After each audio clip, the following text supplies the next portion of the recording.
Topic News, c'est tout de suite avec Franck Ramarson, directeur de publication du Courrier de Madagascar.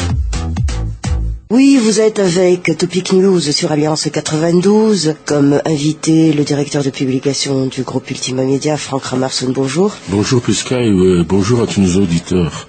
Écoutez Franck, que voulez-vous que je vous dise? A priori, nous avons tous les deux la grippe. Oui, c'est l'épidémie. C'est l'épidémie de grippe en ce début d'hiver à Madagascar. Et puis, il faut faire attention puisque avec ces intempéries, la maladie risque de s'étendre dans beaucoup de régions maintenant. Oui, et nos politiciens ont aussi la grippe, mais à leur manière. Oui, donc la machine est grippée plutôt. Parce que nos politiciens sont en train encore de nouveau de s'engager dans un nouveau débat qui est tout à fait inutile, car les textes, comme je vous ai dit, la feuille de route est claire pour que le 24 mai, tout le monde donc quitte leur poste. Pour tout le monde, je veux dire, toutes les personnalités, chefs d'institution ou ministres ou autres qui sont des autorités politiques candidats au présidentiel, donc doivent démissionner pour suivre donc le processus électoral.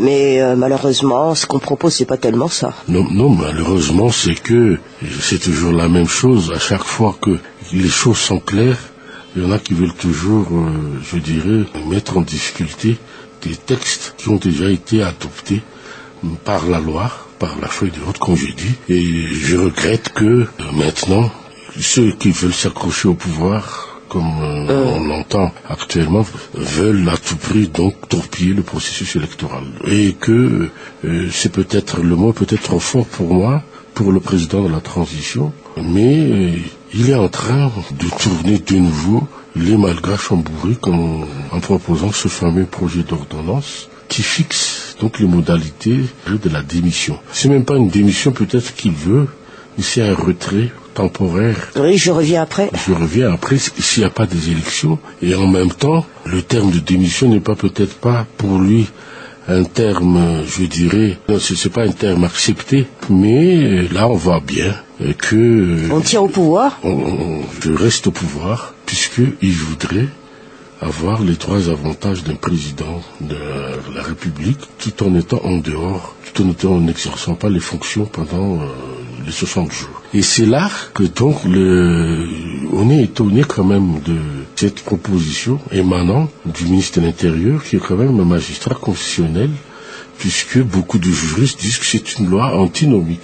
Ce qui veut dire une ordonnance antinomique, puisque quand vous démissionnez de votre poste, vous abandonnez toutes les charges et toutes les, je disais, avantages, et que vous redevenez pas un simple citoyen, puisque vous pouvez toujours bénéficier d'un statut d'ancien chef d'État si on suit bien la feuille de route. Et là, on voit que M. Andrazuel veut encore détourner les textes pour avoir quelque chose à lui, c'est-à-dire que il est en train donc de nous dire que je peux faire tout ce que je veux tant que je suis à la tête de ce pays. Donc c'est ça qui fait que la communauté internationale est vraiment très déçue donc de son comportement. Et je crains fort qu'après le 24 mai, si on persiste dans cette voie, la communauté internationale va peut-être abandonner la partie, à moins que ce soit voulu de la part de la présidente de la transition. Mais dites Franck Ramarson, mais on parle aussi de triumvirat, mais triumvirat qui va se retirer très rapidement aussi. Non, mais le problème... Et guerre de tête aussi d'ailleurs. Non, mais on est en train de sensibiliser l'opinion publique à travers certaines radios, comme quoi ça s'est jamais vu. Donc d'avoir à la tête d'un pays, avoir trois têtes, comme on dit. Pourquoi ne l'avoir pas dit dès le début, dès la signature de cette feuille de route, ça a déjà été prévu? Pourquoi le dire maintenant, ici, quand on est à 65 jours du scrutin? Et c'est là et malheureusement, comme je vous ai dit tout à l'heure, on dirait qu'on est en train encore d'infantiliser le peuple. Et je crois que c'est là que les intellectuels, les vrais politiciens, ceux qui pensent vraiment au pays, les patriotes, doivent se lever pour dire que ça suffit maintenant. Mais CSC quand même a déjà réagi aussi. Oui, le CSC a réagi par rapport à la commission électorale spéciale. Mais ça suffit pas. Il faut que tout le monde se lève d'un seul doigt pour dire pour une bonne fois pour toutes, appliquons la loi stricto. Mais nous sommes fatigués, Franck. Mais là, je pense que on en profite un peu pour dire, on fait de nouveau un nouveau discours souverainiste pour opposer le peuple malgache et la communauté internationale qu'on ne veut pas qu'un tel se présente, alors qu'on sait très bien que la stabilité de ce pays passe d'abord par une élection, je dirais, libre et transparente, sans candidat qui pose problème. Et je pense que c'était le message qui a été porté par la SADC, qui est chargée de la médiation. D'avoir dit les trois... donc il faudra peut-être les ranger, mais c'était trop tard, puisque je ne savais pas non plus que la CES allait réagir de cette manière. Réagir de cette manière. Donc là, maintenant, la CES a dit qu'on ne peut plus retirer les candidatures. Quid alors de ceux qu'on invite aussi à se retirer dans cette... Eh ben oui, tiens, Franck, c'est vrai. Quid alors de ces candidats-là, puisqu'on ne peut pas les retirer, donc ils doivent aussi partir de leur poste actuellement. Donc il n'y a pas de...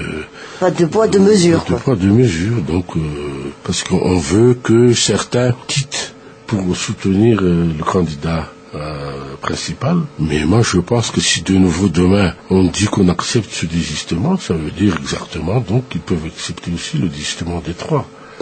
Donc là je pense qu'il y a une certaine logique à respecter. Donc en fin de compte, Franck Ramarsson, ce n'est pas du tout une histoire de loi ou d'interprétation juridique, c'est vraiment une mauvaise foi. Une mauvaise foi manifeste. Ouais.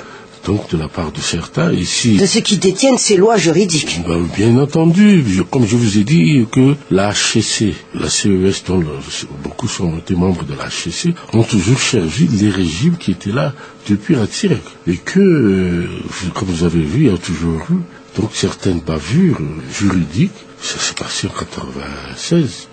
Lorsqu'il y a eu les élections de Ratsir contre ZAF, pour beaucoup ZAF a gagné, mais on a fait gagner Ratsir. En 2001-2002, il y a eu un deuxième tour qui devait se faire. On est allé proclamer le premier tour des vides, et ainsi de suite. Et en 2009, on a adopté une ordonnance sur mesure pour M. Andrade pour qu'il reste au pouvoir. Maintenant, il est resté 4 ans. Et là, encore une fois, la preuve en est que la CES a accepté de mettre en liste les 3 candidatures principales. Mais entre-temps, il y a aussi 2 ou 3 candidatures qui ne devaient pas être aussi acceptées. Et c'est peut-être pour ça, Franck, que l'on ne veut pas pour autant des élections pour l'instant, étant donné qu'il faut balayer la cour d'abord. Il faut déblayer le terrain. De toute manière, pour déblayer le terrain, par rapport aux lois, par rapport à toutes ces mésententes, tous ces copinages. De toute manière, comme je l'ai suggéré, c'est qu'il faut peut-être aussi maintenant aussi voir pour plus tard comment donc, je dirais, remettre en selle toutes ces lois, parce qu'il y a des lois quand même qui ont été, je dirais, positives dans certaines élections. Et maintenant, on est en train donc de mélanger les pinceaux en disant quelle est la loi qui prime, la feuille de route ou bien la Constitution, mais on a fait exprès tout ça pour qu'il y ait une certaine confusion et pour qu'on arrive à mettre encore certains obstacles jusqu'au 24 juillet. Dites Franck Ramarsson, en regardant la presse, comme les télés aussi, en suivant les événements politiques, en voyant ces candidats qui se déplacent en faisant de la propagande ou non, ça dépend comment on les voit, il y a des alliances contre nature incroyables. Et ces gens se sentent mal à l'aise, ça se voit tellement. Mais ça, vous savez très bien que il y a des partis qui n'ont pas de candidat présidentiel, mais qui ont préféré s'allier avec le plus offrant. C'est-à-dire qu'il y a des candidats présidentiels qui n'ont pas de parti et qui donc s'allient par exemple avec ceux qui lui sont capables de lui donner une majorité à l'Assemblée. Ce qui veut dire que je vais avec celui qui a plus d'argent, quoi. Voilà, c'est ça, les partis politiques. Et c'est dommage que il y a des partis historiques que l'on croyait qu'avoir une éthique, une idéologie, et qui maintenant donc se fourvoient dans ce genre de jeu et qui en fait faussent, je dirais, la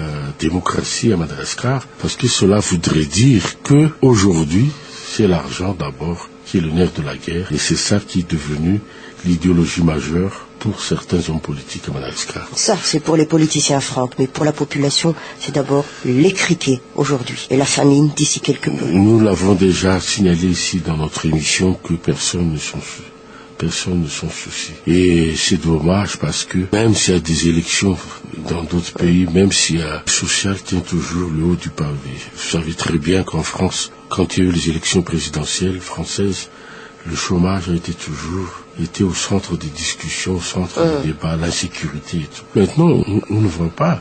C'est du tip-top, comme on le dit.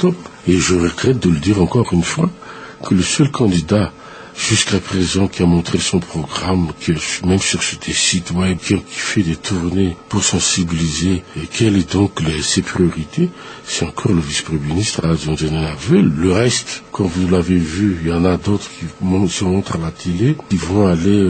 Bonjour les Samaritains, comme on le dit. Jouer les bons Samaritains. Il y en a d'autres qui pensent toujours prier avant de pouvoir dire qu'elle va aller, je dirais, reconstruire le pays, etc., alors que l'essentiel d'abord, c'est d'avoir un programme de reconstruction, un programme de refondation. Et je fais la comparaison maintenant que dans d'autres pays, par exemple aujourd'hui, le Mali est au centre de discussion d'une conférence internationale à Bruxelles qui demande 2 milliards d'euros. Pourquoi? Alors qu'ils sont en pleine transition, ils sont donc en train de canner leur pari de faire des élections le 29 juillet, le retour à l'ordre constitutionnel, même s'il y a encore une présence française au Mali. Et c'est là que je regrette profondément qu'à Madagascar, il n'y a pas encore une proposition d'une conférence internationale pour sortir ce pays. Mais nous sommes tellement exceptionnels que personne ne veut plus entendre parler Franck Ramassone.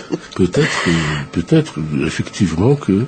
Ils ont marre de nous, quoi, en fin de compte. Mais le problème, c'est pas qu'ils en ont marre de nous, c'est que nos dirigeants ne sont pas dignes de confiance, peut-être, de cette communauté. Et c'est pour ça que j'ai peur que le 22 mai, lors de la session du CPS de l'Union africaine à Addis Abeba, on ne va pas encore lever les sanctions contre Madagascar. Merci Franck.